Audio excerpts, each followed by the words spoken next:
প্রথম কথা হচ্ছে 29 তারিখ যে গোচরে শনি প্রবেশ করছে, মীন রাশিটা কি বৃহস্পতির ঘর। সুতরাং বৃহস্পতির ঘরে শনির প্রবেশ কিন্তু সবসময় শুভ হয়, এটা মাথায় রাখবেন। বৃহস্পতি শনি কিন্তু একসাথে থাকলে গুরু শৌরি যোগ সৃষ্টি হয়। সুতরাং এই যোগটা যেমন খুব ভালো মানুষের জীবনে যাদের যাদের আছে প্রচুর উন্নতি দেয়, তেমন কিন্তু বৃহস্পতির ঘরে শনি থাকলে কিন্তু সেটা ভালো ফল দেয়। আমরা এইটা কিন্তু মাথায় রাখতে হবে। এইটা কিন্তু অনেকে ভাবে না যে বৃহস্পতির ঘরে কেমন ফল দেয়, সেটা কিন্তু বলতেই ভুলে যায়। কিন্তু মানে মানুষকে ভয় দেখানোটাই মেন টার্গেট, যে শনির সাথে সাথে মীন রাশির সব শেষ হয়ে গেল। হ্যাঁ, কিন্তু মীন রাশির কিন্তু বৃহস্পতি রাজ্যকারক গ্রহ, তার কিন্তু বৃহস্পতি ঘরে শনি প্রবেশ করলো মানে কিন্তু মীন রাশির ক্ষেত্রেও কিন্তু অনেকের প্রচুর উন্নতি হবে, যাদের বৃহস্পতি এবং শনি খুব ভালো আছে। আমাদের মাথায় রাখতে হবে বৃহস্পতি শনির সাথে কিন্তু খুব ভালো সম্পর্ক। সেই জায়গা থেকে মীন রাশির অবশ্যই 7.5 শুরু হবে, অনেকেরই খারাপ যাবে, অনেকের আবার উন্নতিও হবে। মীন রাশির এটা মানে সেকেন্ড ফেজ অফ 7.5। হ্যাঁ, সেকেন্ড ফেজ। কুম্ভ রাশিতে যখন তখন প্রথম ফেজ হয়ে গেছে। হ্যাঁ, কারণ 2.5 বছর একটা ঘরে থাকে। এবার মেষ রাশি শুরু হতে চলেছে। মেষ রাশি শুরু হয়ে গেল। মেষ রাশির কিন্তু সমস্যা আছে, কারণ মেষ রাশির দ্বাদশ স্থানে কিন্তু এটা হলো। মেষ রাশির কিন্তু প্রচুর পরিমাণে কিন্তু নানা রকম কিন্তু অবস্থা খারাপ হবে বা প্রোটেকশন নেওয়ার কিন্তু দরকার আছে। মেষ রাশির লোকেদের কিন্তু সমস্যা বাড়তে চলেছে এবং 7.5 বছরের জন্যে, 1-2 বছর না। সুতরাং মেষ রাশির কিন্তু জন্মছকটা দেখিয়ে নেওয়া উচিত। আর একটা বিষয় আমি আলোচনা করব, 7.5-এর প্রভাব তো সবার তো হবে না, 3টে রাশির। কিন্তু এই শনির গোচরের ফলে কিন্তু অনেকের প্রচুর উন্নতিও হবে।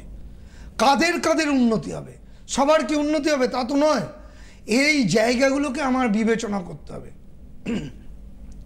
বৃহস্পতির ঘরে মীন রাশিতে শনি যেই প্রবেশ করলো, মীন রাশির কিন্তু অনেকের বৃহস্পতি যাদের বলবান আছে, উচ্চস্থ আছে, কর্কট রাশিতে বৃহস্পতি উচ্চস্থ হয়। আবার যাদের শনিও উচ্চস্থ আছে তাদের কিন্তু মীন রাশির লোকেদের প্রচুর উন্নতি হবে।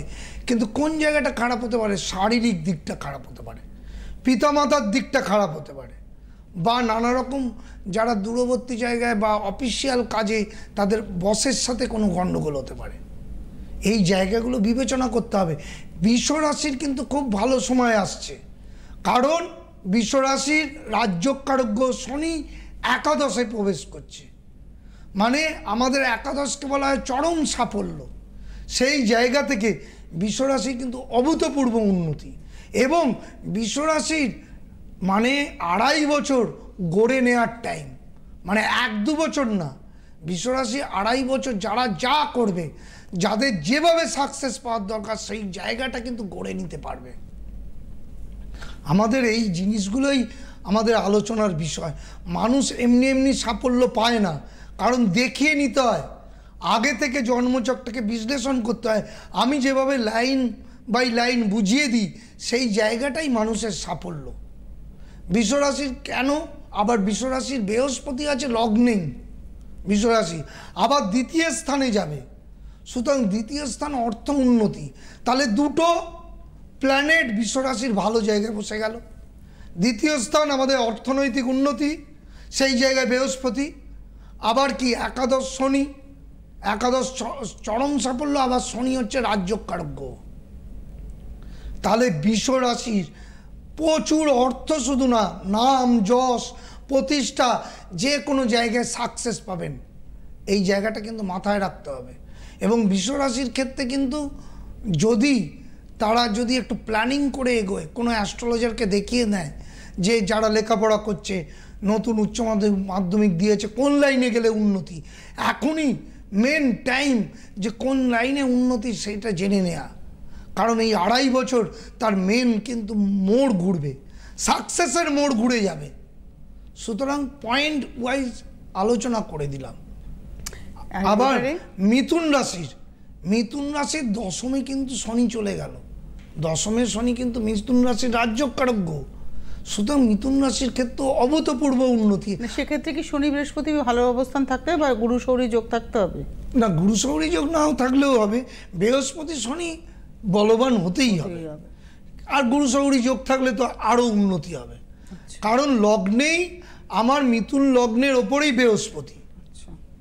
তোমার মাথাতেই গুরুর আশীর্বাদ, এবং আমার লগ্ন দশম ঘরে শনির প্রবেশ, তাহলে কি হচ্ছে সব দিক দিয়ে মিথুন রাশির রাজ্যকারক গ্রহ আবার শনি, তাহলে কি হলো বৃহস্পতিও বলবান হলো, শনিও বলবান হলো, তাহলে আমার সাকসেসটা কেন পাবো না? সুতরাং এই জায়গাগুলোই কিন্তু বিশ্লেষণের প্রচণ্ড দরকার। আমরা অ্যাস্ট্রোলজারকে ধরতে হবে। একটা কথা একটু ইন্টারাপ্ট করলাম, মানে একটা কথা হচ্ছে খুব যে সবসময় ভয় পেতে হবে না, না না, সুযোগটা আমার সামনে যাতে আসে তার জন্য একটা প্রতিকার নেওয়া, আর যদি আমার সামনে খুব বিপদ আসছে এটা জেনে নিয়ে একটা প্রতিকার নেওয়া, দুটো ক্ষেত্রেই প্রতিকারের প্রয়োজন আছে। তো প্রতিকারের থেকেও বড় ব্যাপার কি আমার জেনে নেওয়া যে আমি কোন লাইনে যাব বা কি করব সাকসেসের জন্য। আমার সবসময় যে প্রতিকার লাগবে তার তো কোনো মানে নেই। আমি দেখা যাচ্ছে প্রচুর উন্নতির দিকে এগিয়ে যেতে পারবো এই 2.5 বছর। আসলেই প্রতিকারের ব্যাপারটা নেই আপনার কাছে, আপনি একটা কথা বলেন বন্ধুর মতো পাশে, বন্ধুর মতন পাশে আছি, কারণ আমি এই যে দিকগুলো বলে দিচ্ছি। একটা ছেলের বৃহস্পতি শনি দুটোই বলবান আছে, তাহলে তার প্রতিকারের প্রয়োজন, কিন্তু তাকে লাইনটাকে চুজ করে দিতে হবে। এক্স্যাক্টলি, যে আমার কোন লাইনে যেতে হবে বা কি বিজনেস, মানে এই যে একটা বিশাল বড় একটা ভারী চেঞ্জ, তো শনির এই ঘর পরিবর্তন একটা ভারী বিশাল চেঞ্জ, মানে 2.5 বছরের জন্য সে কুম্ভ থেকে মিনে চলে গেল, মিনে বসে থাকবে, কখনো বকরি হচ্ছে কখনো মার্গী হচ্ছে, কিন্তু 2.5 বছরের 2.5 বছর, এই 2.5টা বছর মেষ রাশিরও কিন্তু প্রথম ফেজের সাড়ে সাথে যাচ্ছে, এবং সেটা একটা ধাক্কা আপনি বলছেন। তো এখানে দাঁড়িয়ে যদি এবার ধরুন অনেক স্টুডেন্ট আছে যারা রেজাল্ট বেরোবে মাধ্যমিক উচ্চ মাধ্যমিক, এই সময়টা কিন্তু খুব সতর্ক হয়ে সাবজেক্ট চয়েস করতে হবে, এবং কি তাদের জেনে নিতে হবে কোন লাইনে গেলে সাকসেস পাবো। আমি দেখেছি 4 বছর ধরে ডাক্তারি পরীক্ষা দিচ্ছে, ডাক্তার হলোই না, তার 4 বছর তার জীবন থেকে নষ্ট হয়ে গেল। কিন্তু দেখা গেল সে বড় ইঞ্জিনিয়ার হতো, তার ছক এই 2.5 বছর মিথুন রাশি বা বৃষ রাশির লোক বা অন্য যে কোনো রাশির লোক, তাকে আমি বলে দিলাম এই লাইনে যাও, তাহলে কি হবে, সে চচ্চর করে জীবনে এগিয়ে গেল। আমার তো ডাক্তার হতে হবে তার কোনো মানে আছে? আমার অর্থ রোজগারের রাস্তাটা সদর্থকভাবে কোন রাস্তায় গেলে হবে, সে আমি বিজনেস করেও এগোতে পারি, মানে চুরি ডাকাতি না করে আমি কাউকে না ঠকিয়ে সদর্থকভাবে পরিশ্রম করে কোন পথে গেলে আমি প্রপার উপার্জন করতে পারবো। সেটা জানতে গেলে তো আমাকে অ্যাস্ট্রোলজারকে ধরে যে সাকসেসের, আমি তাই প্রথম থেকে বলি আগে আসতে হবে। আমি যদি 45-এ গিয়ে বলি আমার চাকরিটা চলে গেছে বা আমার কেরিয়ার ঠিক হয়নি, 45-এর লোককে আমি কি করে আবার বলবো কেরিয়ার তৈরি করতে? তার তো আর কিছু হবে না। আমি এখন অ্যাস্ট্রোলজি করি, আমি এখন বললাম আমি ইঞ্জিনিয়ার হবো, তাহলে কি হবে? নেভার। তাহলে আমার, কারণ আমার এখন আমাকে কোনো ইঞ্জিনিয়ারিং কলেজ তো আমায় ভর্তি নেবে না। সেই জায়গাটা সময় থাকতে মানে ভিতটাকে শক্ত করতে, ভিতটাকে, কারণ আমরা এতেই সাকসেস পেয়েছি। তার ইঞ্জিনিয়ারিং লাইনে, ডাক্তারি লাইন বা টেকনিক্যাল লাইন, কোন লাইনে সাকসেস হবে আগে থেকে জেনে নিতে হবে। আর এই মানে এই সময়টা 29 তারিখে যে গোচরটা পরিবর্তন হচ্ছে, সেইটাই হচ্ছে আদর্শ সময়। মানুষ সাকসেস এমনি এমনি পায় না, তাকে বলবান করতে গেলে বন্ধুর মতন আমি যেমন পাশে থাকি, এবং সাকসেসটা এমনি পায় না, কারণটা হচ্ছে তারা ভুলভাল চয়েস করে বলে।